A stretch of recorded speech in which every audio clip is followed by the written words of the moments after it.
A lo largo de su historia, México ha firmado una serie de documentos cruciales para su desarrollo. Algunos muy positivos como el Acta de Independencia o la Constitución, pero otros han pasado a la historia como documentos sumamente odiados por los mexicanos, entre los cuales, y solo por mencionar a los más conocidos, están los tratados de Guadalupe Hidalgo o los tratados de Bucareli. Estos últimos son los que nos reúnen aquí, pues cuántas veces no hemos escuchado aquella frase en la que se asegura que por estos tratados México se atrasó industrial y tecnológicamente. Palabras que tradicionalmente son hechas sin presentar alguna prueba que corrobore esta afirmación. La intención de este video no es cambiar la percepción que se tenga de estos tratados, sino simplemente hacer un análisis de qué son, lo que se dice de ellos y cómo se contraponen a la realidad histórica y del presente. Avisándote desde ya que me enfocaré a las partes que dan origen a la leyenda urbana de estos tratados. Hoy nos embarcaremos en un viaje para conocer 5 hechos que deberías conocer sobre los tratados de Bucareli.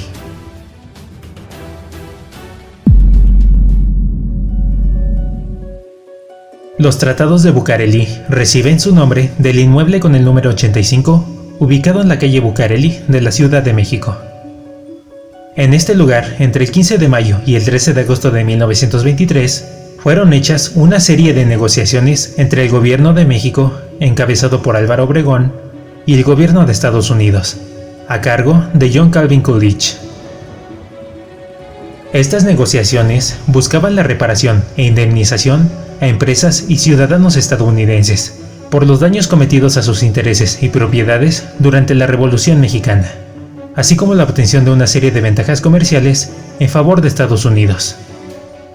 Esto a cambio de reconocer al gobierno de Álvaro Obregón, a la Constitución de 1917 y por supuesto restablecer las relaciones diplomáticas entre ambos países, rotas desde 1913.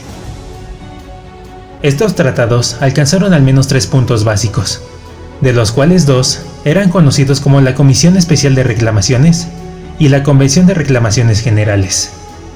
Ambas dieron como resultado por lo menos 10 artículos, de los cuales verás algunos resumidos en pantalla. Artículos en los que únicamente se hablaba sobre las reclamaciones hechas por Estados Unidos y asuntos relacionados a ellas como gastos o representación. Aunque Estados Unidos siempre mostró intenciones de acordar modificaciones al sector agrario y petrolero. Intenciones que se dejaban en claro en el tercer punto de estos acuerdos, el cual incluía a una serie de negociaciones extraoficiales, mismas que serían causa de discordia hasta la actualidad.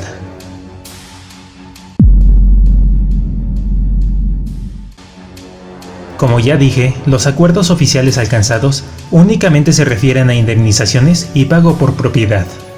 No así los pactos extraoficiales, de los que sabemos de su existencia gracias a algunos relatos del entonces secretario de Hacienda, Adolfo de la Huerta, y del reconocido internacionalista Isidro Fabela, quienes dejaron más que claro que estos tratados violaban de manera grave a la soberanía nacional, al punto de dejar completamente inútil a la Constitución. Aunque no se sabe con certeza cuáles eran estos puntos, he tomado como referencia a las supuestas filtraciones del representante mexicano en las negociaciones de Bucareli, Fernando González Roa, recopiladas por su sobrino nieto, Adolfo Arrioja Vizcaíno, quien recreó en al menos 10 puntos o artículos de qué trataban estos pactos secretos. Estos acuerdos, además de las ya conocidas peticiones de indemnización por daños, solicitaban que las propiedades expropiadas a estadounidenses se pagaran con bonos. También que la retroactividad en materia petrolera del artículo 27 de la Constitución no se aplicara a particulares estadounidenses. Asimismo, se dictaba que en un lapso de 15 a 25 años, los suministros, asistencia técnica y servicios relacionados al sector petrolero debían ser provistos en un 80% por Estados Unidos.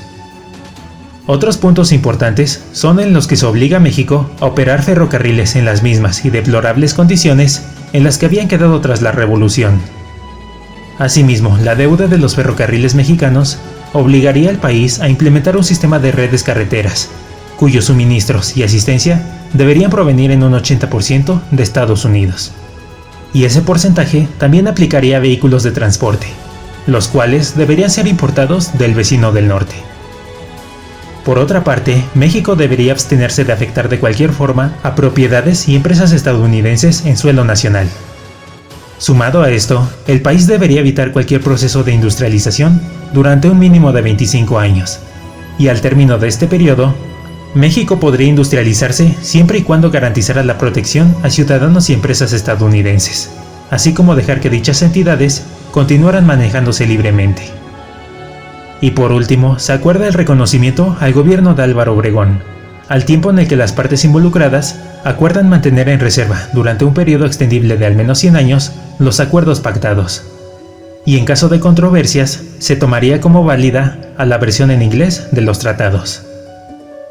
Convenientemente, todo parece tener sentido para una leyenda, ¿no lo crees?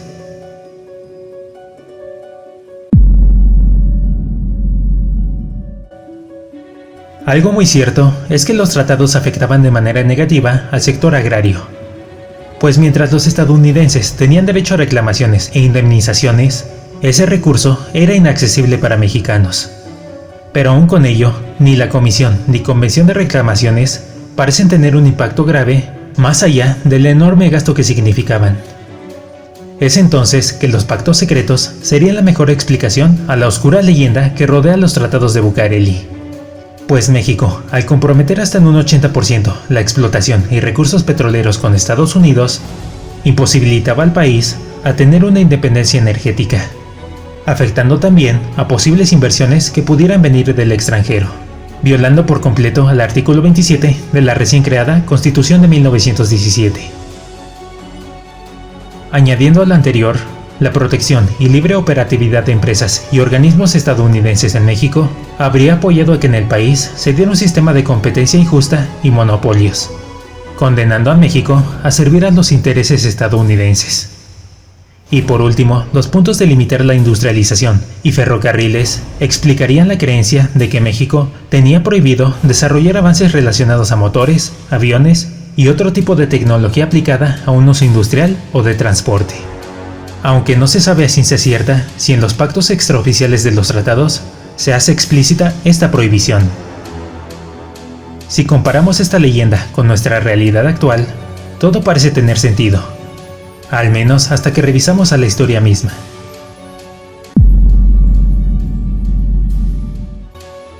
Aunque las negociaciones de Bucareli tenían toda la intención de ser un acuerdo formal, eran tan problemáticas que ninguno de los congresos de ambos países las ratificó como tratados, siendo en lugar de eso, una suerte de convenios con muchos huecos legales, en los que el único que se comprometió a cumplirlos fue Álvaro Obregón. Al quedar como un simple convenio de palabra y no como unos tratados legales bien establecidos, el sucesor de Obregón, Plutarco Elías Calles, rechazó de manera firme a estos convenios, a lo que los estadounidenses lo único que pudieron hacer como respuesta fue llamarlo comunista. En tanto al petróleo, durante 1925 y 1926, el gobierno de Calles redactó una serie de leyes reglamentarias al artículo 27, para así limitar la concesión y explotación petrolera por parte de Estados Unidos. Y 2 años después, México realizaría la expropiación petrolera, lo que sería imposible si los tratados fueran precisamente eso, unos tratados. Por otra parte, la falta de desarrollo en cuanto a motores y aeronáutica fue porque, al igual que hoy en día, la investigación en esos campos se consideraba un gasto y no una inversión. En aquella época, el país estaba reconstruyéndose, por lo que necesitaba de tecnología funcional, inmediata e importada para poder avanzar. Tan simple como eso. Y por último, si México no hubiese podido industrializarse o desarrollar tecnología aeroespacial, el llamado Milagro Mexicano y organizaciones como la Comisión Nacional del Espacio Exterior o el Instituto Nacional de Investigación Nuclear jamás habrían existido. Ni siquiera el dinero de las reclamaciones justificaría el atraso, pues a pesar de la gran cantidad que suponía la deuda, esta habría sido liquidada en su totalidad para 1955.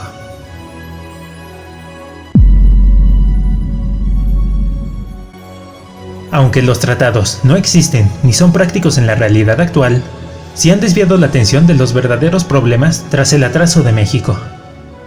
Problemas como la falta de inversión a ciencia, tecnología y educación, el fracaso parcial del reparto agrario debido a la mala planeación y supervisión de dicho proyecto, el mal manejo de la industria petrolera y la debilidad del mercado interno de México son temas de los que si hablas con alguna persona en la calle, muy probablemente serán nombrados los tratados de Bucareli, pues resulta mucho más fácil culpar a un convenio de hace un siglo que ponerse a analizar una serie de gobiernos y políticas caracterizados por corrupción, nepotismo, tráfico de influencias y soluciones improvisadas de resultados a corto plazo. En resumen, sí, los tratados de Bucareli existen, pero convenientemente solo lo hacen cuando se trata de no criticar al pasado del que muchos de nosotros hemos sido partícipes. O peor, un pasado en el que jamás nos interesó participar. Por todo lo demás, los tratados de Bucareli son completamente inútiles. Si bien es cierto que los tratados de Bucareli llegaron a existir, su aplicación no duró más de 1 o si acaso 2 años, siendo estos convenios más una jugarreta de parte de Álvaro Obregón y un recurso innecesario de Estados Unidos, para demostrar que todos necesitaban de su aprobación, quedando los tratados más como una leyenda urbana, que en lugar de darte miedo, solo te puede hacer enojar. Pues más allá de que en su tiempo fueron un total atropello a la soberanía del país, ¿cuántos de nosotros no hemos escuchado a algún familiar o conocido culpar a estos convenios prácticamente inservibles e inexistentes de todo lo malo que actualmente pasa en México? E irónicamente, suelen ser esas mismas personas las que se preocupan poco o nada de las decisiones que día a día se toman en este país.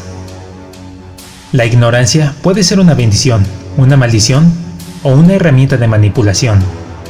Podemos seguir culpando al pasado de todo lo malo que pasa en la actualidad y así omitir nuestras propias responsabilidades. O bien, podemos comenzar a hacer una autocrítica y comenzar a participar en las cosas que, aunque no lo parezcan, nos afectan a todos por igual. La decisión, como siempre, depende de cada uno de nosotros. Y personalmente, algo que quiero añadir es que si México desea salir del atraso en el que se encuentra, la mejor inversión que se puede hacer es en la ciencia y educación. Cuéntame, ¿conocías la historia de estos tratados? ¿Alguna vez escuchaste a algún profesor, familiar o conocido culpar a estos tratados del atraso en el que vivimos? ¿Qué opinión tienes acerca de esta leyenda? Me gustaría mucho leer tus comentarios. Si el video te gustó, pulsa el pulgar arriba y compártelo con un amigo. Suscríbete y activa la campana para recibir notificaciones en cada nuevo video. Sígueme en mis redes sociales para más contenido. Y recuerda que los chismes siempre serán más populares que la verdad.